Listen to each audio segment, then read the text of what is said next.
What up, reader fam? Welcome back to my channel. Today's video is gonna be a chilled out, laid back, take it easy peasy kind of video. Because as they say, I'm bored in the house and I'm in the house bored. Got a stack of books I could be reading, but I'm doing everything but. Because honk honk, fake reader has arrived at the party. News alert to me, myself, and I. Maybe to you too. I don't gotta be reading all day, every day to prove my worth as a reader. Nuh-uh. Today I'm gonna be taking stupid BuzzFeed Bookish quizzes because clearly I have nothing better to do. I clearly have a lot of better things I could be doing right now. But I don't feel like doing those things right now, and I'm not gonna force myself to do them. So we have arrived at BuzzFeed, so I can take away some time from my life that I can't get back. I'll leave the quizzes in the description so you can play along with me. Tell me your choices and results as you take them down below in the comments. The first one I'm gonna be taking is, do you actually agree with these controversial book opinions? Let's see just how controversial these questions actually are. I feel like it'll just be me stating opinions I've stated time and time again on this channel. Can't wait to recycle my opinions. Alright, first one. There is no point in buying multiple copies of your favorite book. Even though I do this, I'm neutral here. Is it pointless to buy multiple copies of books truly? Yes. But does it matter if someone does? Nada. This is coming from someone who flings over the buckaroos at multiple copies of his favorite books because I am a book beast. Neutral. Okay, 49% of people agree. I see you people. 49% of people are saying that they judge me for having multiple copies of my favorite books. Noted. Paperback over hardback. Ooh, wow, such a controversial opinion. Except it's not. I'm neutral because to me it doesn't really matter. A book is a book no matter the format it comes in. Whether it's floppy or it's solid.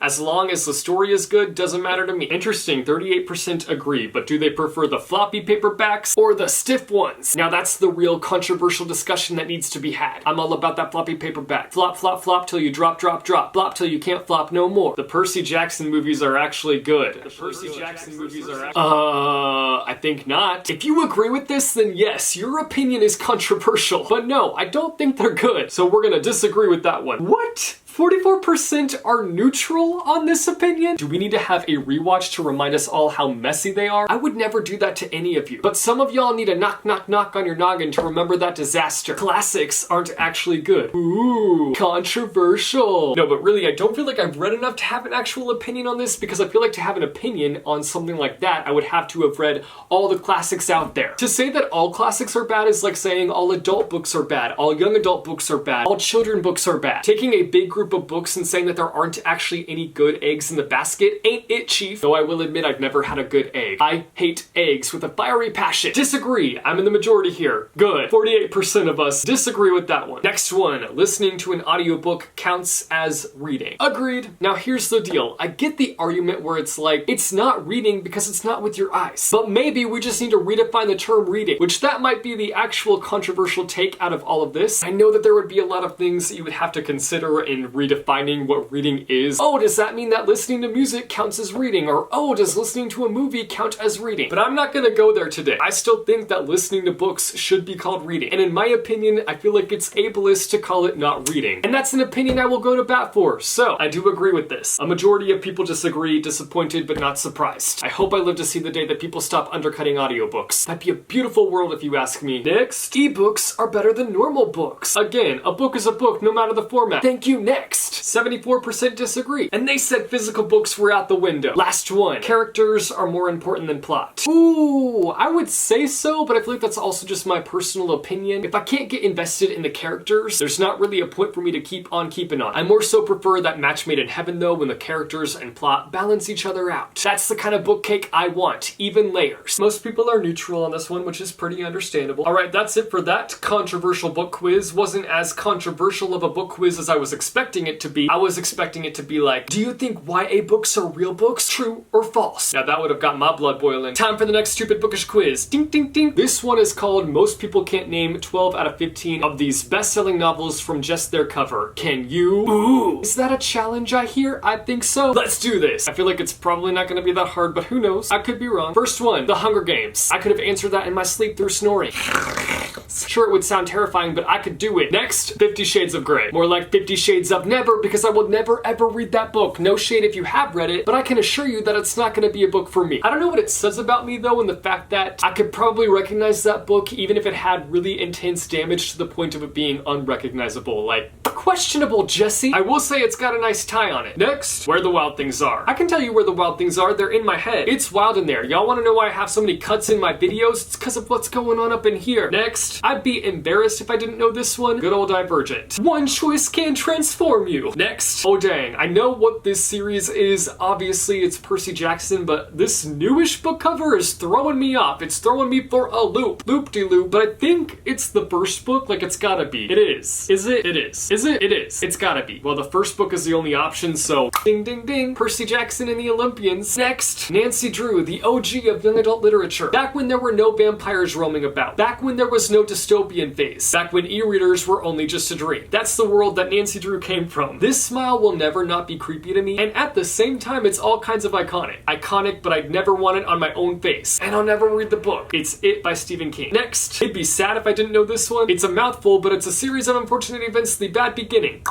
Alternate title, My Childhood. Next, that's easy, Cinder. I'd know that foot anywhere. That would sound strange taken out of context. I wonder if the cover designer knew how powerful this book cover would end up being. Like, that's one heck of a powerful foot. Next, A Game of Thrones. So I couldn't tell you if it has a different title. I know the series is called A Game of Thrones, right? But the book itself could be called like Dagger, Dagger, Stabber, Stabber, or something like that. Wait, is the series called A Game of Thrones? I feel like it's not. Wait, it's like a song and ice, song and ice and fire, something like that. Okay, it is A Game of Thrones, but what the heck is the series called? A Song of Ice and Fire. I was close, kind of, a little bit. Not really. You learn something new every day. At least I do. Next, Mona Lisa saying peekaboo, a peekaboo. Stan Red Velvet. Imagine somebody ringing your doorbell and you look through the peephole and those eyes are staring back at you. I'd get chills and they'd multiply. I'd know this cover anywhere. It's the Da Vinci Code. I cracked that code real quick. And the last book, we've got our dragon buddy, Mr. Aragon. What I learned from that quiz is that I definitely pay attention to book covers. I actually did not learn anything about myself through that quiz because that's something that I already knew about myself. Okay, I'm gonna do one more quiz. That way I stop myself from spiraling and doing quizzes all the live long day. Not that there would be anything wrong with that. I'm gonna take this one that says answer 7 questions and we'll tell you which fictional bookworm you are. Can't wait to find out which fictional bookworm I am. Here we go. Pick a book to read. We've got Twilight, we've got Great Expectations, we've got Ghost World, Beloved, Americana, Knots and Crosses, Never Let Me Go, and the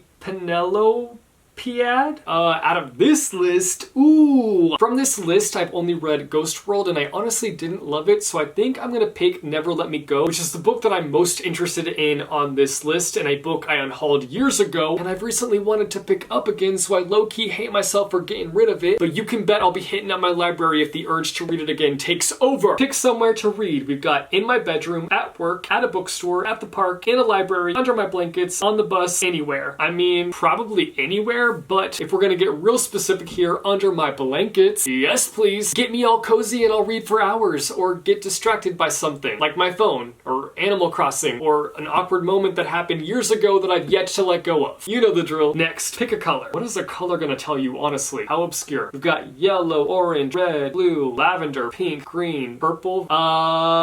Which one should I pick? I've been feeling green lately, and I'm feeling drawn to that color right now. It's speaking to me. It's saying, go outside, look at a tree, look at the grass, then walk back inside, pick up a book, and go about your day-to-day life. Green. Next, pick a song. Pick a song, pick a song, any song. We've got There She Goes, Send Me On My Way, You've Got the Love, Doing Me, A World Alone, Consideration, Ordinary People, Sorry Not Sorry. This is easy. When you put Lord on the lineup, it's an automatic click for me, and A World Alone is up there on the Lord charts for me. I mean, I don't really have a Lord song that I hate at this point, so I don't really know what that's saying, but yeah.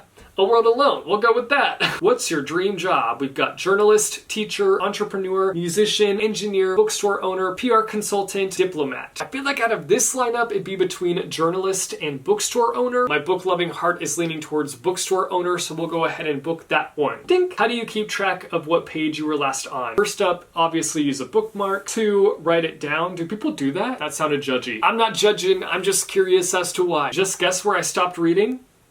People do that as well? Again, I'm sorry with the judginess. I don't mean to be judgy. I'm just curious. Why do you do that to yourself? Dog ear the page, not against it, but I don't do it that much. I leave it open somewhere. That one's not really for me. I guess I do technically do that like when I'm in a rush and I just have to like set the book down really fast and like run off to do something. And like I can't be bothered to go and find a bookmark. Otherwise, I don't do this one. I only stop once I get to the end of the chapter. That's like intellectual level. I don't stop reading. Scratch that. That is the actual intellectual level. I never forget. Well, show off. off. Listen, if my memory skills were up to par, I'd do the same. But yes, I'm a cliched child over here and I obviously use a bookmark. Choose somewhere to live. We've got London, New York, San Francisco, Paris, Sydney, Toronto, Hong Kong, and Washington. I'm offended that Tokyo, Japan isn't on the list, so cancel the quiz, throw it away. But if I were gonna choose one of the places listed, I think I'd go with New York. I've never been to any of the other places, so I don't know what they're like. I know New York pretty well, like I'm pretty familiar with it, so New York it is, I guess. We'll just go with that. Here we go. Oh, I got Bell. Let's read into this. It reads, you're intelligent. I beg to differ. Kind-hearted. I do agree with that. And tend to have a strong moral compass. That one be spot on. You prefer to forge your own path and go against the grain instead of doing what others think you should do. Okay. Am I Belle? Wow. I never realized how alike Belle and I were. But I can see the similarities now. We're pretty much two peas in a pod. Alright, that's it for these stupid BuzzFeed Bookish quizzes. I hope that you guys enjoyed this video. Again, let me know down below in the comments what results you got. As much as I harp on BuzzFeed Bookish quizzes, I still kind of enjoy them a little bit. I'm not gonna lie. They're fun time wasters, fun book breaks, and maybe I'll do more chill videos like this in the future. If you like this video, be sure to go and hit that like button. If you want to see more bookish content from me, be sure to go and hit subscribe or go and hit that bell icon and you'll be notified every time I post new videos. As always, thank you guys so much for watching. I hope your day is bright, that tomorrow is brighter. Keep reading what your heart desires, and I will see you soon with that new video. Bye.